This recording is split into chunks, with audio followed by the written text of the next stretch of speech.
Indonesia dimulai. Pembangunan ini membuat penyeberangan orang di karet dibongkar.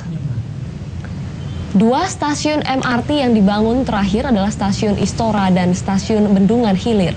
Pembangunan ini menyusul telah dibangunnya stasiun Bundaran Hotel Indonesia dan Duku Atas yang dibangun sejak April tahun 2014, serta stasiun Setiabudi dan Senayan yang dibangun sejak Juli 2014. Akibat pembangunan ini, jembatan penyeberangan di karet, tepatnya di depan gedung Sampurna Strategic Square dan juga Intiland, ini terpaksa dibongkar, saudara, dan lokasi ini akan dijadikan area pembangunan stasiun Bendungan Hilir di tengah Jalan Sudirman.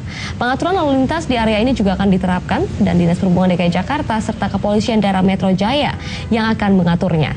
Mereka akan memasang rambu dan spanduk di area kerja untuk mengalihkan atau juga mengarahkan pengguna jalan lainnya.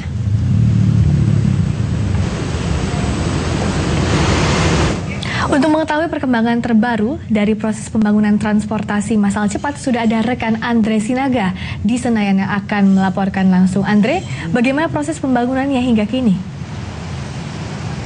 Ya, Friska, Glory, dan juga saudara, program pembangunan MRT atau Mass Rapid Transit terus dilakukan oleh Pemprov DKI Jakarta untuk mempercepat lagi penguraian kemacetan di Jakarta dengan membangun stasiun bawah tanah. Dan saudara, pembangunan dalam skala besar ini dilakukan di dua titik lainnya, yaitu di kawasan Istora dan di kawasan Bendungan Hilir Jakarta Pusat dengan membangun stasiun bawah tanah ini dan dengan menutup median jalan yang digunakan untuk area bekerja membangun stasiun bawah tanah. Pembangunan ini pun akan berdampak dengan arus lalu lintas di sepanjang jalur Sudirman, di mana akan terjadi kemacetan, sehingga pihak petugas dinas dan polisian juga akan melakukan rekayasa lalu lintas, yaitu dengan cara perubahan lajur yang dilakukan secara permanen selama 2 tahun. Selain itu juga komposisi lajur yang berkelok pun tidak akan dirubah ataupun dikurangi, sehingga 3 lajur untuk kendaraan pribadi dan 1 lajur untuk bus Transjakarta.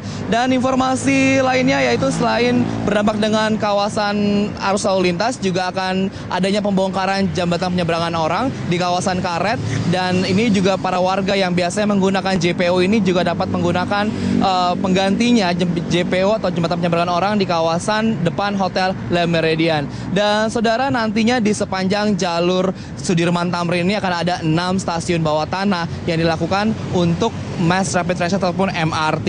Dan jika berbicara mengenai MRT ini juga saudara, selain digunakan untuk transportasi di beberapa negara lainnya di kawasan Hong Kong, Dubai ataupun Singapura, MRT ini dilakukan sebagai transportasi dan juga untuk pembangunan ataupun jalur utama ke kawasan wisata-wisata di tempat tersebut. Demikian informasi sementara dalam pembangunan jalur MRT ataupun stasiun bawah tanah. Ya, ini kita tunggu.